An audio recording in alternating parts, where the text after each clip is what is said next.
So, a few weeks ago, we discussed one sutta from Sutta Nipata. The name is dvayatānupassanāsutta. So it was about nibbidā, it was about disenchantment, losing interest, and detachment. So I would like to continue this sutta today. And I want to remind you that in that sutta, Buddha says that who practice or reflect on such topics, he can become an arahant, so completely enlightenment, or anagami, so someone who never return here again. So, and these three topics what we discussed today, they are, all this sutta quite, I would say, advanced, but this I think require really stable mind, when your mind is focused, present, and at least free from hindrances temporary. So you, by some samatha practice, by some or maybe awareness or whatever, you develop some stability of the mind where you can reflect and see things as they are, at least try. So, and then again, all these things, it's good to remind ourselves, because it's quite high standard. All of them speak about arahant stage, like really very high standard. But for us, it's good to at least see the direction where Dhamma go, where we move. And one thing we can know that maybe we don't like this direction, maybe this direction is not for me, or at least we can just keep our determination and aspiration towards practice, towards the goal. So here the Buddha speak about I will read. Yankinchi dukkham sambhavati sabbam arambha pacchaya arambhanam nirodhena nati dukkhasa sambhavo. So the topic, the idea is the same. Whatever dukkha, whatever suffering arise in the world, everything based on arambha. In this case, it's arambha. Let us keep it for now as Pali word. Later I'll explain. And who realize the cessation of this arambha, for him there is no dukkha anymore. There is no suffering. So what is arambha? Yeah, good question. So it has many meanings. One meaning is violence, like some aggressiveness, violence. And from this respect, it's very obvious. Whatever dukkha, suffering arise from the world, in the world, it's have a based in violence. I think it's very understandable, and it's possible to practice, be absent of any violence. But it have a second meaning, and I think here more applies this one, like undertaking or beginning or starting, attempting something. There is arambhavirya, so person who start his effort. So this kind of attemption or initial intention, something what it's step before the intention. So, and the Buddha says that whatever dukkha arises, it's based on this initial intention. So, what it means? Because we see that, like Buddha, in his life, we see in the sutta, and other arahants, they preach the Dhamma, they do something for Sangha, they establish Vinaya rules and so on. So there was initial intention of activity, of any mental state and so on. But if the Buddha speak that it's a base of dukkha, it means he don't have this anymore. He don't suffer from this. He's fully enlightenment. And like two things, how we may attempt this.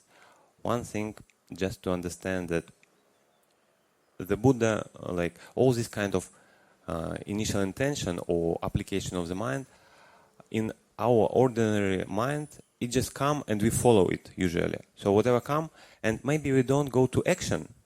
At least we like or dislike. Whatever desire come, like I sit, I think, like it's a little bit hard to sit, I need to stand. So I may continue sitting, but this kind of initial desire, initial push, mind push me, okay, you need to stand.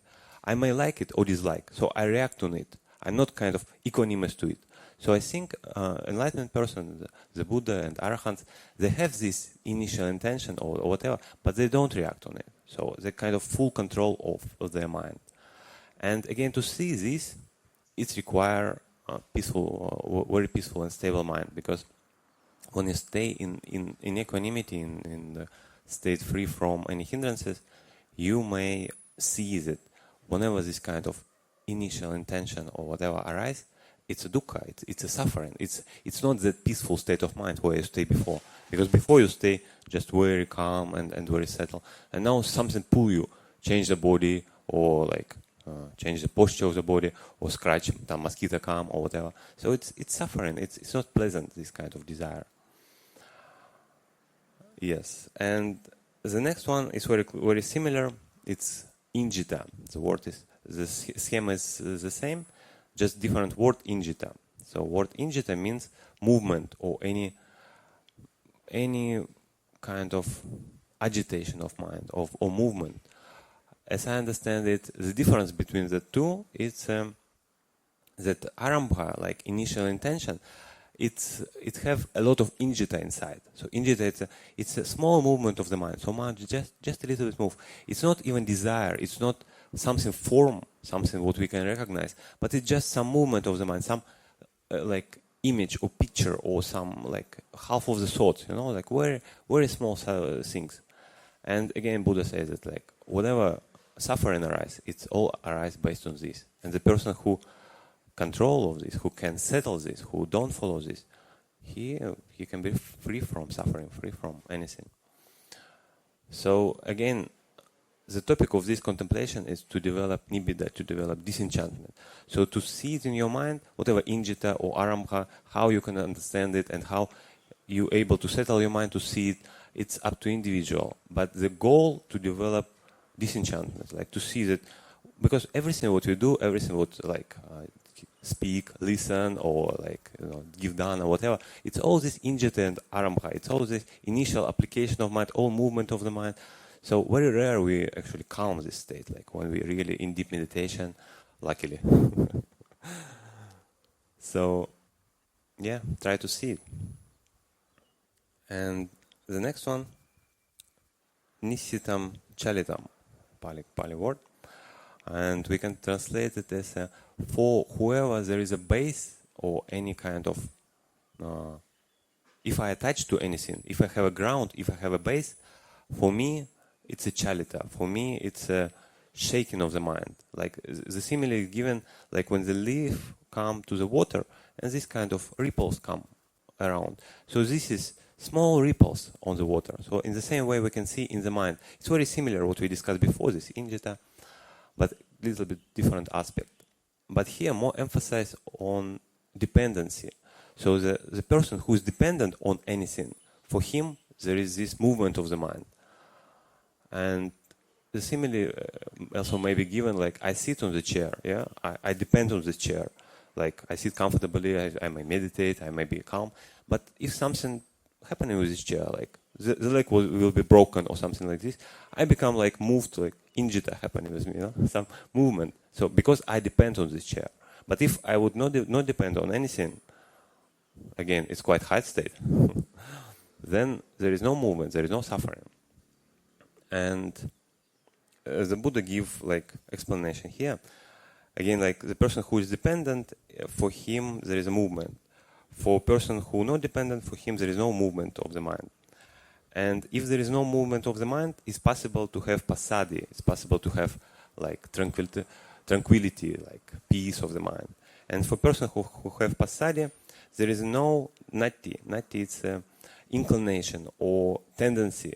So if a person completely calm, like really calm, for him no any tendency can follow him, like because we may sometimes have this like temporary freedom from hindrances, like okay, I see now no hatred, no desire, everything okay, but then something arises, some object I start to desire for this or averse towards it. So it means I have underlying tendency of this craving or aversion. I not overcome this. But here the sutta speak about state where a person can completely overcome this tendency. This tendency doesn't really shake him anymore. And lastly, what if the person overcomes this all underlying tendency, he don't come to this existence anymore, because only this tendency guide us to this existence. Like we come again and again because we actually want to like enjoy sensual pleasure or whatever. But if no underlying tendency, what we can do here? Yeah? There's nothing to do here. The job is done, as Sutta always say. And like again, it's quite high state, and to understand it practically, we need to be dependent. So we need to be dependent on the teaching, on the Kalyana Mitta, on the good people around, on the practice, on the like all other conditions, do good, do punya, don't do bad.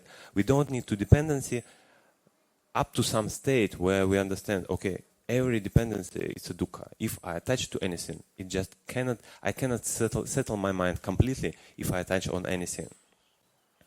So again, like what I said at the beginning, it's good to see the direction, yeah, where we go. And the last things in this contemplation, they call it arupa contemplation, like immaterial, formless. And the statement, rupehi arupa santaratati.